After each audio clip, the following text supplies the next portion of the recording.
sense for the community. And since establishment, we were able to host around more than 100 international service learning to 10 rural communes with 4,000 people from Vietnam, young people from Vietnam and abroad. And we have partnered with different universities like Hong Kong Polytechnic University and also a few universities in Singapore like National University of Singapore, NTU, and a few poly students as well. And while we are doing this international service learning, we also come across a lot of paper and newspaper about international service learning bring more harm than good to the community because it's lacking of knowledge. Also, the attitude is not good, and also a lot of things that, for example, they are not expertise in construction, then they go and build something that later the local people cannot maintain or make use of this.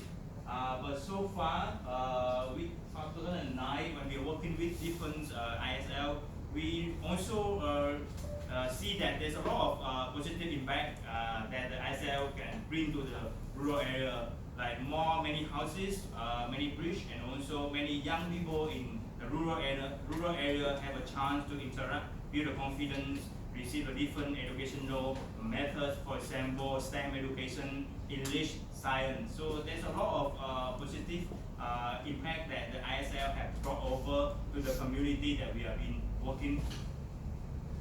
But throughout the year that we are doing also, that we also question ourselves that, okay, the impact of the communities is somehow we think is a positive, but we also question ourselves that whether the ISL trip have any impact on the students, whether the students learn a lot and change in terms of the mindset, in terms of the social sense. So that's why it made us move forward to see how we can test on whether it's any impact on the students.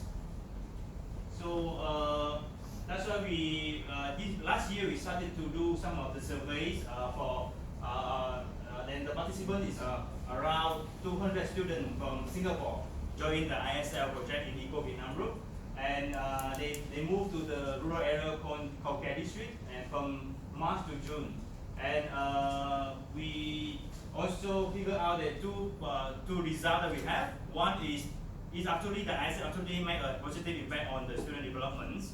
And the second one is that the group, there's two kind of group. One group is a student initiative. They go with the teachers. And other group is with the teachers. So we also see the compare the result. Which group have more impact on the student development. So that's Eco Vietnam Group. So we're also trying to read a few, because we are background from an NGO. So we're also trying to learn some research before we make the research for this. Alright, so again, the hypothesis is the skill, attitude, and the social awareness of students who join ISL have changed positively.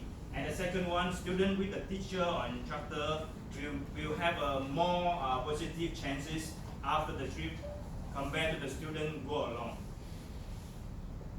So a bit of background, each international service learning lasts for 10 days in the chosen communities, and the main activity is the local connections and teaching science and English for the local students.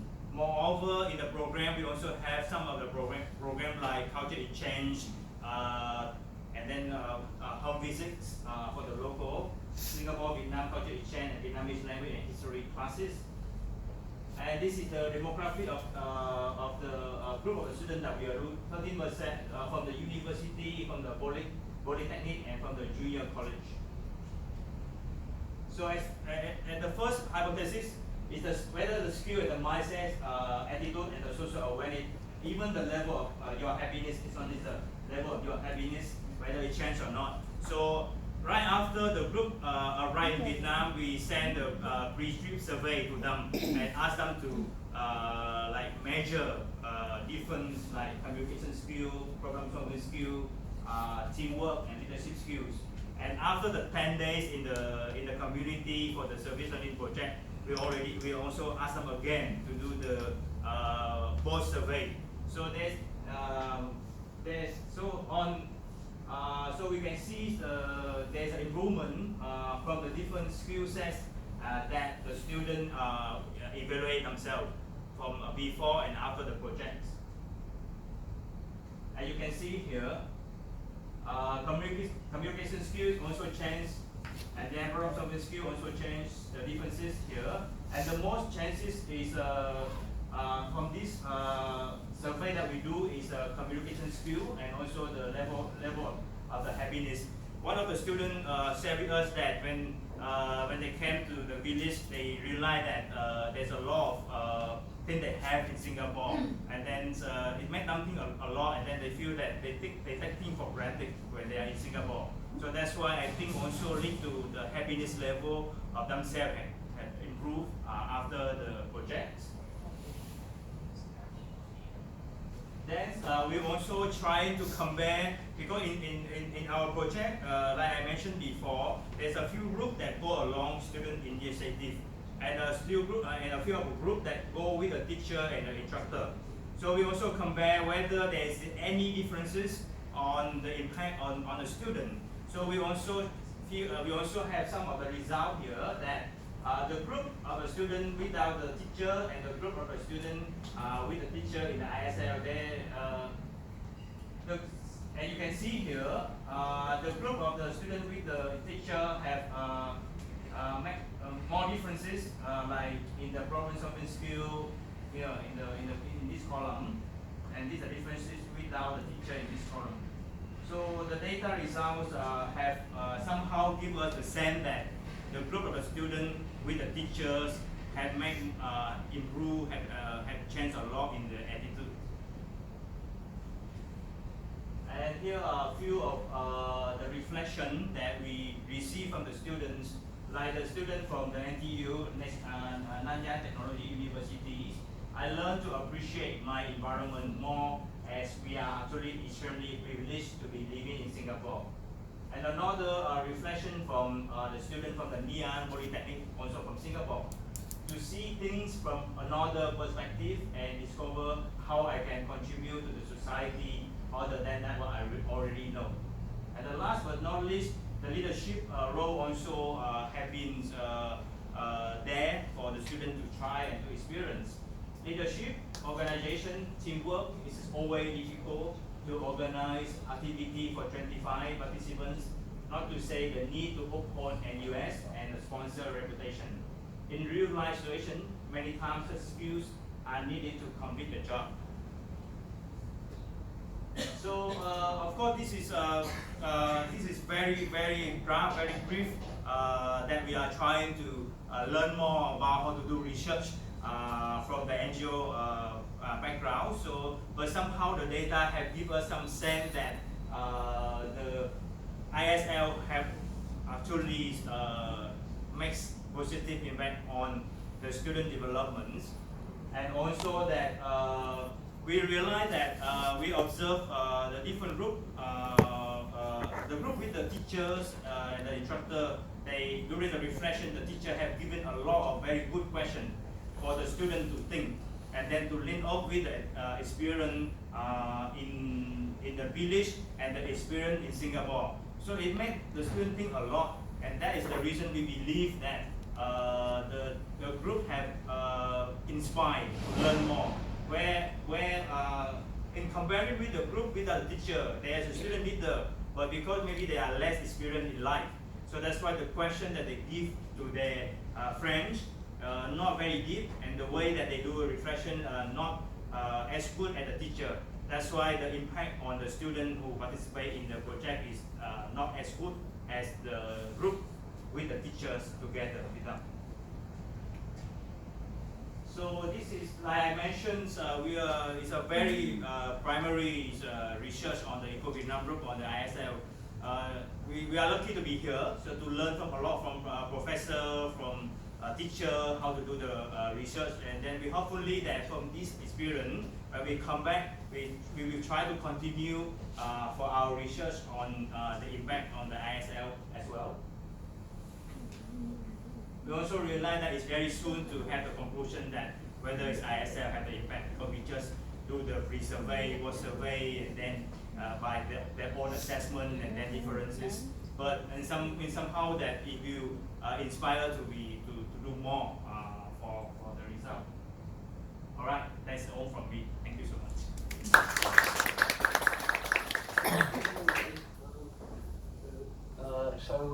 Thanks for that swift presentation. We have a fair amount of time for Q&A now. So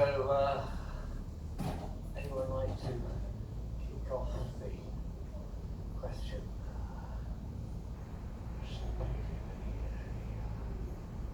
Yes. I would like to know, besides the teachers leading the reflections, is there anything different? Did they participate in any of the activities? You mean for the reflection?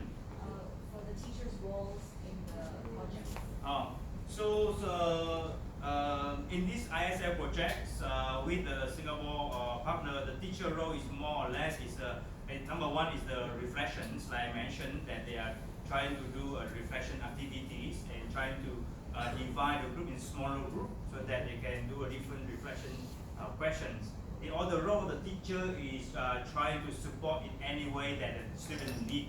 So sometimes they are just stay outside and then observe the student. And whenever the student need them, they will go in. And the teacher role also somehow is trying to communicate with us, like the local NGO, to prepare the activities and also trying to brief for the student leader. So that's the role of the teacher in our projects.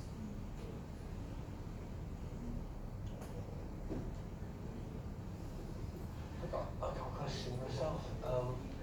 So you said that they were away for how many days? A week, is it? Yes, they usually 2 weeks. 2 weeks. Yes. 2 weeks. So since reflection is quite important, I'd like to know a bit more about how that is organised, how it's timed. I mean, do they work very hard for 9.5 days and then have a reflection right at the end, or are periods of reflection interspersed? How do you organize that? All right.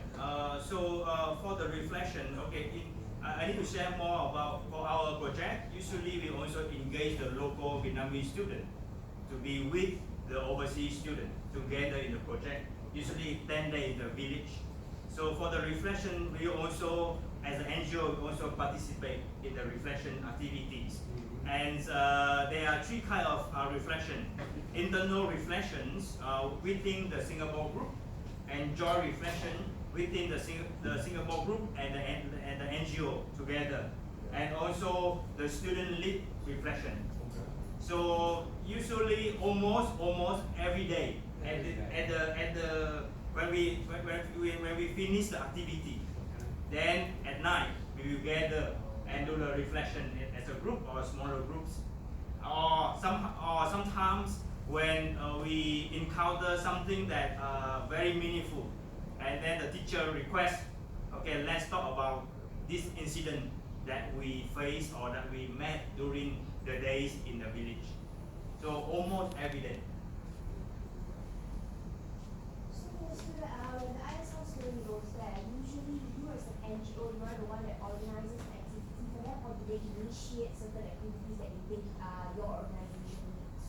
So most likely we are the one who propose what's the need from the communities, and then we send them a proposal, and then from their side they will see what they want to have or what they are able to have in the different needs of the community. And then after that we will discuss more about detail of the itinerary for every day. For example, like in the morning session or afternoon session, we divide them into 3 groups. One group for the teaching activities, one group is more for the constructions, like build some of the toilet or houses or the road, and another group we stay back for taking care of the area. And so, and then also we also discuss with them that we try to get them to go around the village as much as possible. So we don't want them to just focus on building or teaching.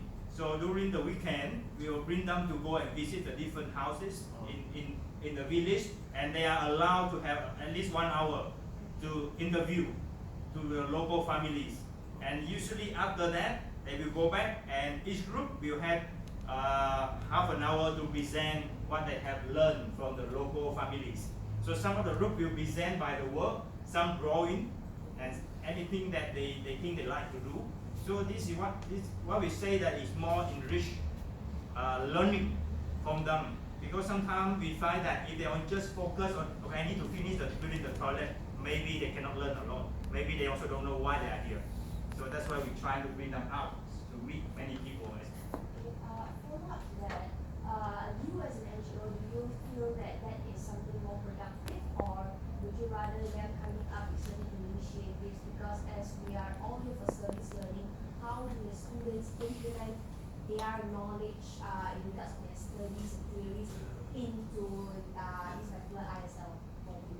Actually, when we say that we present the need of the community, we do not go very deep down that specific what. For example, how we, I give you an example, we say that we want to have the water collections from the rain because it's water is one of the problem. But we also give them, because it's group from the design and technology. So we say that, okay, I want the water collections because we'll have the water in the village, but we leave for them to make the design. So we will tell them the conditions of the roof, and then how the measurements, and then they are the one who develop the designs. And then after that, they send to us, and then they will tell them that, okay, whether the material is available inside the village or not. And that is a continuous feedback before they start the project. So it's a free project, it's quite a lot of communication. And that is how we make use of their expertise. But you change the project as you're trying to build it with feedback from the community? Because so far it's only between you and the university. What about the feedback from the community? Because some of the project may not meet the... Thank you for the question. You should, for us, before any project, for us, we are from Vietnam. Okay, there's a bit of Vietnam is that we are still in communist country. And anything that we want to do, we also need to work very close to the government, local government and local people. So we also see ourselves as the local NGO as this village. So before any project, we also need to discuss with the local government and the people who are beneficiary to the project. So for example, when we want to build a house for the family, we also come to work with the local government and ask them to bring us to see the different houses and different family. And then from that, we collect the data. And from the data, we also, we select this house to build because it's more beneficiary for more people.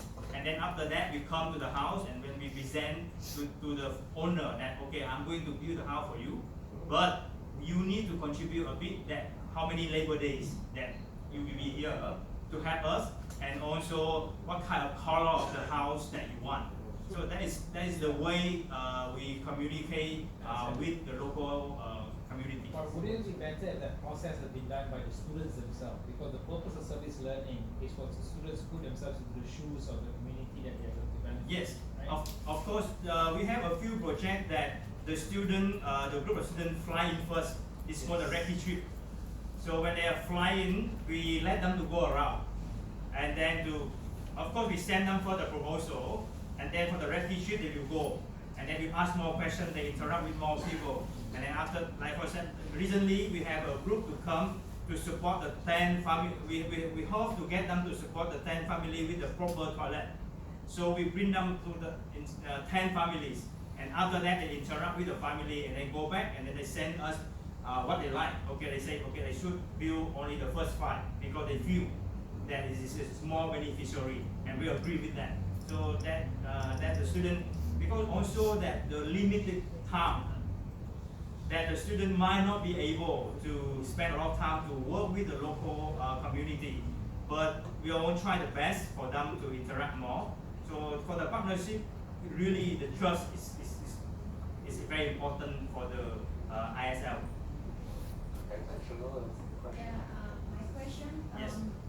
through your experience, what is the most challenging that you found in working? What is the most challenging? The most challenging is the differences between the Singaporean student, the culture, and the Vietnam culture. For example, Singapore is very efficiency. Everything need to be very fast, ready for them to do. But in the village, the life is more relaxing. For example, sometimes the bridge is not there to build. The build finished already. They ask us, how about another bridge? They say, okay, let me call. But they call, but the villager is like very slow. Take like 2 or 3 hours. So sometimes this is the differences in the culture, in the way of things that function in Singapore and in the village. So that moment, we also need to come and explain to them what's the difference. And somehow we also say to them that if the village has efficiency as Singapore, we might not need to be here.